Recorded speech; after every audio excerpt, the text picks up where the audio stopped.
आज त्यावर चर्चा उपस्थित आहे. काय एकंदरीत स्टेटस असेल कारण स्थानिक स्वराज्य संस्थांच्या बाबतीमध्ये जो ऑर्डिनन्स काढलेला होता त्याचा प्रस्ताव काल सभागृहामध्ये ठेवलेला होता. त्याच्यावर आज चर्चा होईल आणि काल जे पुनर्स्थापित केलेली विधेयक आहेत त्याच्यावर चर्चा होईल. हा मंत्रिमंडळाचा विस्तार झालेला आहे. खाते वाटपासंदर्भात 2 दिवस सांगितले होते, आज होईल का? आज 2 ते 3 दिवस असं माननीय मुख्यमंत्री महोदय बोलले होते. त्याच्यामुळे आज दुसऱ्या दिवसाला सकाळपासून सुरुवात झालेली आहे. आज 12 वाजता तो संपेल. उद्या तिसरा दिवस सकाळपासून सुरू होईल, 12 वाजता संपेल. त्यामुळे 2 दिवस आपल्याकडे आहेत. या 2 दिवसामध्ये नक्की खाते वाटप आपल्याला झालेलं दिसेल. अनेक जण नाराज असल्याचं देखील पाहायला मिळतंय.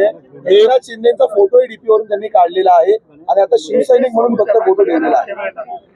शिवसैनिकांच्या जीवावरच शिवसेना चालत असते. माननीय एकनाथ शिंदे साहेबांच्या नेतृत्वाखाली खऱ्या अर्थानं शिवसेनेचा वारसा आणि वंदनीय बाळासाहेबांच्या विचाराचा वारसा हा एकनाथ शिंदे साहेब पुढे घेऊन जात आहे.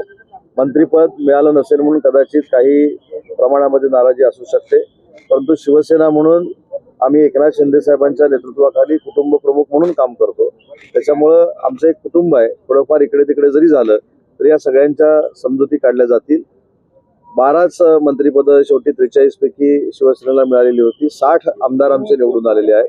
आम्ही 12 लोक मंत्री झालो, याचा अर्थ 60 लोकांना बरोबर घेऊन तेच मंत्री असल्यासारखी आम्ही त्यांना वागणूक देऊ आणि त्यांना सोबत घेऊन महाराष्ट्राची सेवा करू. पण त्यातले काही जण आहेत ते मुंबई सुळकडे निघून गेलेले पाहायला मिळतात. काही आपल्या मतदारसंघात निघून गेलेले थांबले नाहीयेत. म्हणजे काल जे आले होते ते थांबले नाही. नाराजी वाढलेली आहे. तानाजी सावंत असतील, प्रकाश सुर्वे असतील, बापू शिवतारे असतील.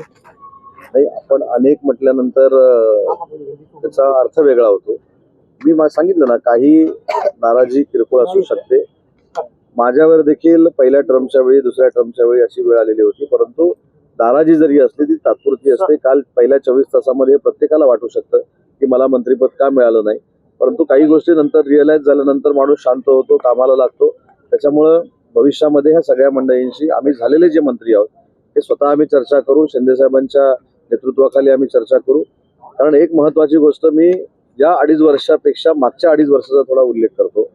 त्या 2.5 वर्षामध्ये माझ्या मतदारसंघात सगळे मिळून मी 75 कोटी रुपये नेऊ शकलो होतो, परंतु या 2.5 वर्षामध्ये माझ्या स्वतःच्या मतदारसंघामध्ये किमान मी 1,500 ते 2,000 कोटीची कामं करू शकलो.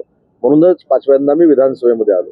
आणि जशी माझ्या मतदारसंघातली परिस्थिती आहे तसे प्रत्येकाच्या आमदारांच्या मतदारसंघातली परिस्थिती आहे. ही जी विकासात्मक ताकद दिलेली आहे ती माननीय एकनाथ शिंदे साहेबांनी दिलेली आहे. याची पूर्ण जाणीव आम्हाला सगळ्यांना असल्यामुळं थोडंफार तात्पुरत्या स्वरूपाची नाराजी असू शकते, परंतु न भूतो न भविष्यती असा आमदारांच्या मतदारसंघामध्ये जो विकास झालेला आहे याचं कारण माननीय शिंदे साहेब आहेत, देवेंद्रजी आहेत आणि अजितदादा. सर, पोर्टफोलिओ संदर्भात चर्चा होताना दिसते आहे. अशात कुठेतरी शिवसेना पुन्हा एकनाथ शिंदे यांनाच गृह मिळावं यासाठी आग्रही आहे का? तुम्ही वारंवार गृह संदर्भात बोलणी जी आहे ते करताना दिसतात.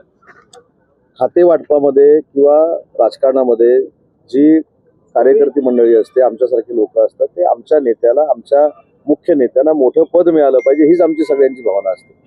आम्हाला जी मंत्रिपदं मिळतील याच्यापेक्षा